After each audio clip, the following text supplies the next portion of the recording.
Welcome back to Tales Arcane. You begin in a tavern, and then someone on the internet tells you that you shouldn't begin your campaign in a tavern and you're a bad DM. Well, I'm here to tell you that no, you can totally begin your D&D campaign in a tavern, and in fact, there's a lot of good things about taverns that make it the perfect starting location for a great D&D campaign. In this video, I'm going to give you kind of 4 key tips to focus on when you're setting up a tavern as the starting location of your D&D campaign that will make it an exciting, engaging, rewarding experience for you and for your players. If you like what I do here and you want to support the channel, you can go over to my Patreon. There's a link down below this video, and over on my Patreon you can find encounters, adventures, campaign settings, and patron-only videos.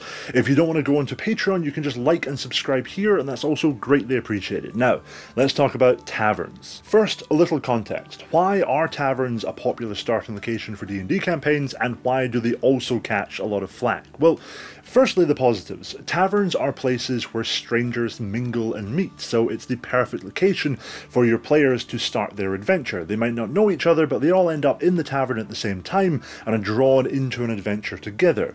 Why do people not like them? Well, because they can be a bit generic. It's the classic start to a campaign, it's been done a million times before, and sometimes it can be a little awkward. If your players are pretending to not know each other and they all just happen to end up sitting around the same table in the tavern, you then have a group of people who know each other in real life having to roleplay being strangers sitting around a tavern table awkwardly, and that's not always the best start to an adventure.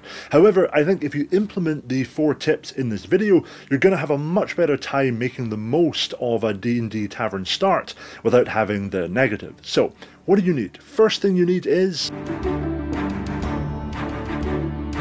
the unique tavern feature. Is the one thing about your tavern that makes it stand out in the player's mind, that sets it apart not only from all the other taverns in your fantasy world, but from all the other taverns in all the other fantasy media that the players have probably already been exposed to. This is a trope after all, but we want to make this trope feel a little bit fresh, a little bit new. I like to make the unique tavern feature something that ties in the name of the tavern with perhaps a local story or legend. For example, let's say the tavern is called the Laughing Bard. That's a nice little tavern name, but why is it called that? Well, it's called that because the story goes that the tavern was founded by a bard who told jokes that only he found funny. And to this day, the tavern at night is still filled with ghostly laughter as the spirit of the bard wanders the halls, making himself laugh at his own jokes. And maybe above the fireplace, there's a painting of that bard kind of suppressing a laugh. And sometimes when you look away from it and look back, the paintings change slightly as a kind of a grin spreads across the bard's face. Now, that may not have really any real impact on the players and the adventure that's about to unfold. The bard isn't kind of the secret villain of the campaign or anything, but it's just some small feature that the players will hear about or see evidence of early on that's going to make this tavern stand out from all the others in your world. I think the key thing to remember here, and this kind of comes through in all the tips I'm going to give you, is that starting in a tavern isn't bad. It's only bad if you start in a generic tavern, and with a couple of small additions we can make your tavern feel genuinely memorable and unique. And remember that your unique tavern feature could be something that encompasses the entire building of the tavern. Maybe it's a tavern on the back of a giant dragon turtle, or maybe the tavern is inside the skull of a huge dragon that was slain, and the sword used to kill this beast hangs above the bar. I've used that one myself in a couple of games and a couple of videos in the past. The key thing is just to make your choice of a tavern starting location feel intentional and deliberate rather than lazy.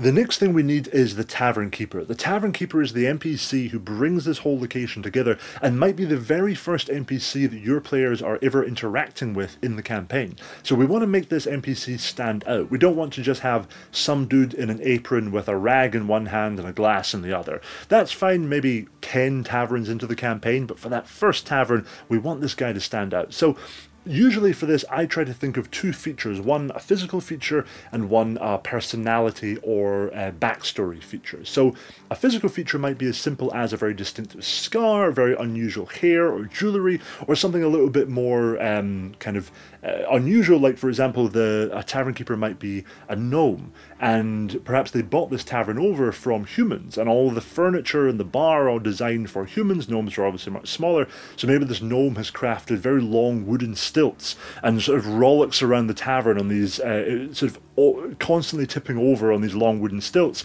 carrying tankards to the various tables. It's just a little physical feature that will stand out in the players' minds. For personality, again, it could be something very basic, just like, for example, I don't know, they have a great, maybe they're very pious, and they're continually talking about the local gods, worrying about people swearing in their tavern and coming over and telling them off. Maybe they're constantly going around handing out pamphlets for a local temple or something like that. Or it could be something would bring in elements of their backstory. For example, let's say our Tavern Keeper used to be an adventurer, but the adventures they went on were all really underwhelming and unimpressive, but they're really proud of it. So they tell the customers stories of their adventures when they saved a cat from a tree, or defeated a deadly dragon, but you can tell from the story it was clearly just like a big lizard. And that's all of their stories, and the players can have this slightly charming experience of talking to this NPC and working out that they're kind of full of nonsense, but that they're, you know, well-meaning. And it just, again, doesn't have a massive impact, but suddenly this is all feeling very intentional and pre-prepared, and will also make the players feel that after they leave, this NPC is still going to be there. He was there before they arrived, and will be there after they depart. Now, the reason I love starting campaigns in a tavern is that taverns can act as reflections for the wider world outside. This is a place where travellers from all corners of the world might be passing through, bringing information and news that your players desperately need, having just arrived in this new setting. So try, if possible, to look at the world around the tavern and weave kind of key themes and elements from that world into that initial scene. For example, if there is a war going on between the king's army and a rebel faction, have some off-duty soldiers in the tavern that night having a drink, maybe talking about their experience in the recent campaigns, and maybe some old man at the bar gets drunk and starts talking loudly about the rebellion and how the rebels have a point, and then an altercation breaks out between the soldiers and this old man, and the players maybe even have to step in. But the important thing is that suddenly the players are learning, just by looking around the tavern, they're learning about the world that they're going to face as soon as they step out of that tavern door. If there's a new religious order or a new cult on the rise, maybe some locals have been sort of hearing word of this and they quite like what they're hearing and they're talking to each other about it. Maybe there's someone in evangelizing for this new god that's just started to rise up recently. Again, the players might just overhear this, or they might have a full-blown conversation, but the important thing is just to have these elements in the scene around them that are telling them about what they're dealing with later on.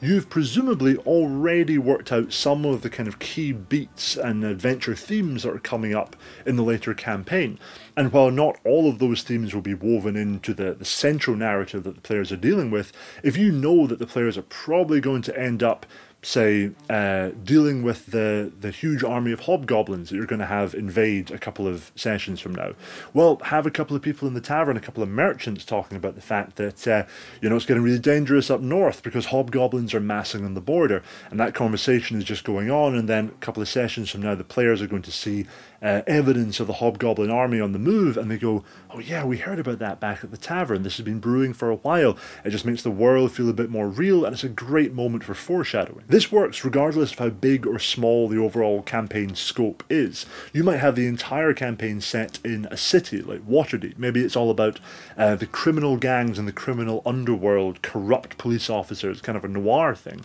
Well, in that case, have a corrupt police officer, corrupt watchman in the tavern turning a blind eye to some crime, or have a powerful gang member come in and shake down the bartender for protection money. The players might even want to jump in and make an enemy of this gang. The important thing is that the world around them is already telling the story.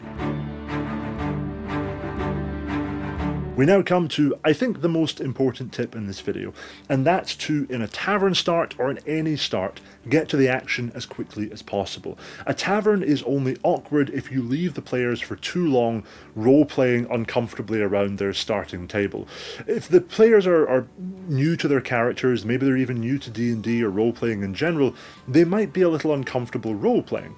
But if you quickly get them into initiative order, get them into a battle, get them saving the day, things are going to start making making more sense. They have turns, the turns go in order, they have a limited number of options per turn. That's a lot easier to deal with when you're still kind of finding your feet in this this new world. So initially, you begin the game, you have the Tavern Keeper come over, have a little bit of dialogue, introduce them to the concept of roleplay, even if you don't put too much pressure on the players to roleplay a lot at the start, and then have a couple of small things play out around the room, maybe that interaction between the drunken old man at the bar talking about the rebellion and the off-duty soldiers, something the players can see to draw them into the world, make them a little bit more interested in the sense that this is a big world, not just this one room. There's more events going on beyond the tavern doors.